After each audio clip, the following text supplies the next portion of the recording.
De omstandigheden binnen vieren van ideaal voor de deelnemers onder het FK springen. Door het Rijnwetter is de Wajum sompig worden en hoe meer hinders er doorheen gaan, hoe meer het parcours omploegd wordt. Daarvoor hebben we het programma aardig zien inkwappen. Het springen betekent dat alles over één klassiek parcours gaat, maar daarna een achterhouden barrage.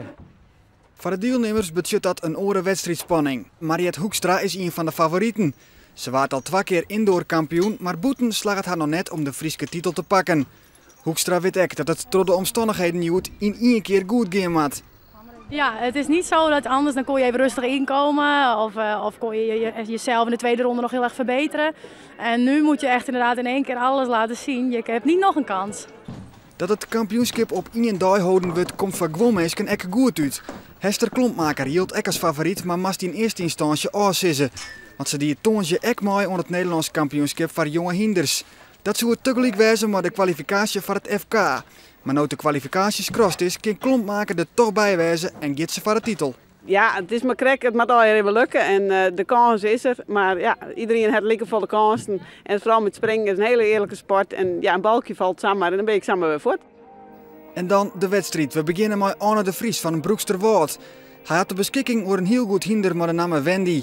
En zijn tactiek pakt goed uit. Hij neemt de tijd voor het parcours, want in eerste instantie gaat het erom om geen fouten te maken.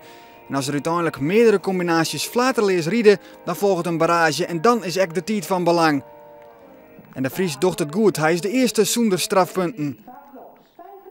Romy Dijkstra maakt het vervolgens 2 fouten en dan is het de beurt om Klompmaker, maar flow. Maar zij gaat voort onder het begin ek in de fout. Daarmee is ze kansloos voor de barrage en kan ze de titel verjitten. Mariette Hoekstra dan gaat ek in de fout.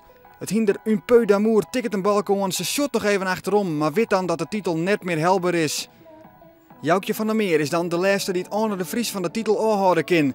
Ze had 2 hinders in de strijd, maar met Hegiums White Sox maken ze al een fout. En ook met Hegiums Cersina gaat het mis. Dat betekent dat er geen barrage nodig is om aan winnaar te komen. Arne de Vries is de nieuwe Fries kampioen. Nou, daar ben ik hartstikke blij mee. Ja, dat is alleen maar één, maar ik ben er tegen blij mee. Want hoe lang is het in? Nou, misschien wel hier het signaal in, denk ik. Ja. Is dat goed verwacht, hè? Verwachten, ja. Hinders erin op het moment hartstikke goed.